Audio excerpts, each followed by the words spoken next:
Hello and welcome back to another episode of Abbey the Podcast Lady. Super happy that you joined me here today. We are doing another FAQ episode. I get questions all the time about starting a podcast, and I have just started kind of taking note of the ones that get asked more often than not. I'm like, you know what? Let's just put them into an FAQ style podcast episode and answer them all at once, and then you guys can just consume it from there. So today's questions are all about format and structure for starting a show. So these are the questions I get asked when people are like, okay, I'm ready to pull the trigger on this, but what do I do next? So the first one I want to get into is, should I do solo episodes, interviews, or a mix of both? And to this, I say a mix of both because that's what I do. But honestly, it's kind of dependent on your schedule. Interview podcasts, I'm not going to lie to you, if you depend on interviews for every single week, you are going to run into scheduling issues. I don't care how structured and regimented you think you are going to run into scheduling issues, and then it's going to be the night before a podcast is supposed to come out and you do not have an interview lined up because someone backed out on you unexpectedly and now you're scrambling for content. So I would say a mix of interviews and solo episodes is my favorite to produce. I'll tell you that much, because it is, one, consistent, and two, a good sample of the industry that you're trying to be the expert in with your podcast. Because you can establish yourself as the expert on your solo episodes, but you can also hear voices from inside the industry on your interview ones. Great example of this is a client I produce for. It's called Behind the Brand. It's the team at Moxie Creative that does that one. And right from the jump, they did every other week an interview with one of their clients and then a in-house group chat about what their marketing agency has been up to lately or a topic that they want to cover. And I think it's just a beautiful blend of really showcasing who the Moxies are, as well as showing the clients they work with and the community leaders that they engage with throughout their work lives. And I think that's just a great way to go about it. So if I were to sit down with you and you say solo, interview, or both, I would say shoot for both. And if you have to, lean heavily on the solo side because, scheduling. Another question that I'm pretty sure every client has asked me at one point in time is, how long should the podcast be time-wise? And to that I say, as long as it needs to be to get your point across, and not too long that you have to keep repeating yourself just to hit a time limit. Now, there is a caveat to this. If your podcast is being shared to a traditional media platform, like say you have a deal with your local radio station and they air your podcast episode, which a couple of my clients actually do that, we have to hit a certain time limit for those. So for my one client, we have to make sure that the episode is under 45 minutes to fit within the radio station guidelines, so they have time for all of their sponsor ads to fit in within the hour. Or another one of my clients, actually, her podcast got picked up by a TV station and we have to fit within a certain time limit for that as well. Now, they are special cases. In most cases, you may or may not be reaching out to traditional media to say, hey, I have a show and I'd love to air it. If you're just making your podcast to let it be a podcast, there is no time limit. It can be as short or as long as you want it to.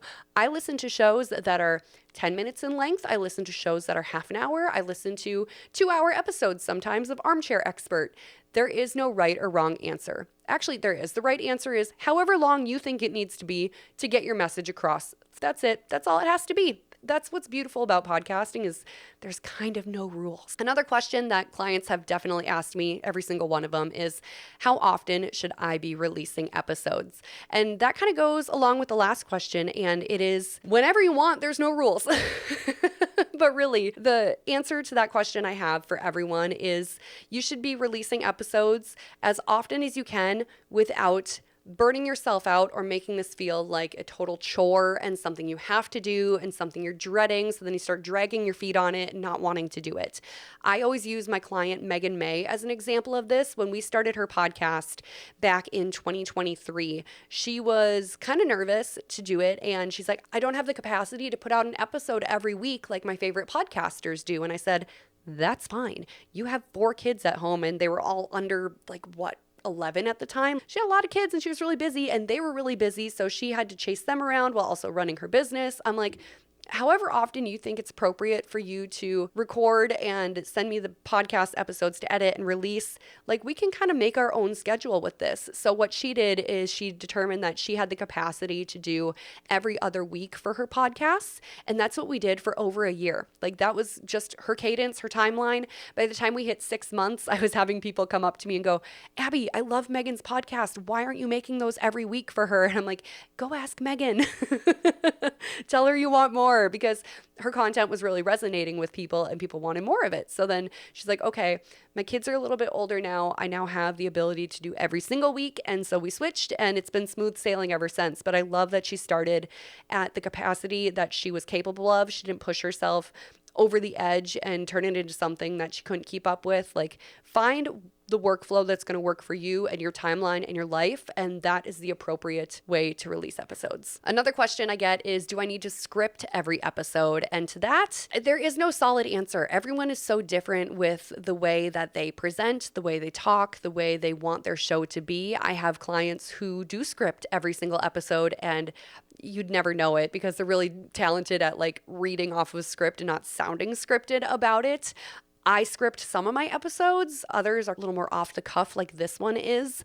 And I think it all depends on your ability to either lead an interview, lead yourself in a conversation. It really boils down to your abilities. And I will say that if you start out scripting your episodes, you will eventually hit a point where you can probably not script them anymore. Maybe just work off of an outline or a couple of bulleted talking points. Going back to Megan as an example, she scripted every single episode when we first started, and now I think she just pretty much goes off the cuff. She records on her own now, but I remember sitting there, we were about a year and a half into recording, and I'm like, let's put the script down. Let's just speak from the heart. And she just immediately took to it like a fish in water, like I knew she would. And she has just been flying that way ever since. So that is definitely something where you can kind of start and grow and change. And maybe if you're interviewing someone, you want to have like a list of key questions you want to cover. I would definitely say have a direction you want to go with the conversation you're having, whether that's with yourself or someone else. But I wouldn't say you necessarily have to script it. It's not mandatory. And then the last question I want to cover today is, what makes a podcast episode actually engaging? And to that, I would point you to your favorite episodes of something. Why do you stick around and listen to them every week? I think that a lot of the reason that I have my list of podcasts that I consume every single week is because I really like the people that are hosting them. One of my favorite shows that I listen to religiously every single week is called Free with Ads.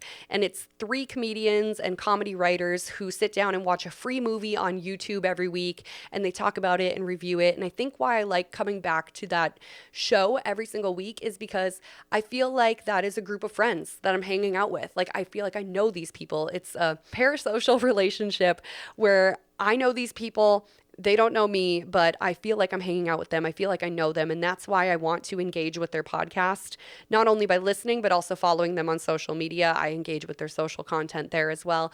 But it's just something about that relationship that you're building with your audience. You want to hang out with them. You want to make it feel like you're actually friends, like you're actually talking to them.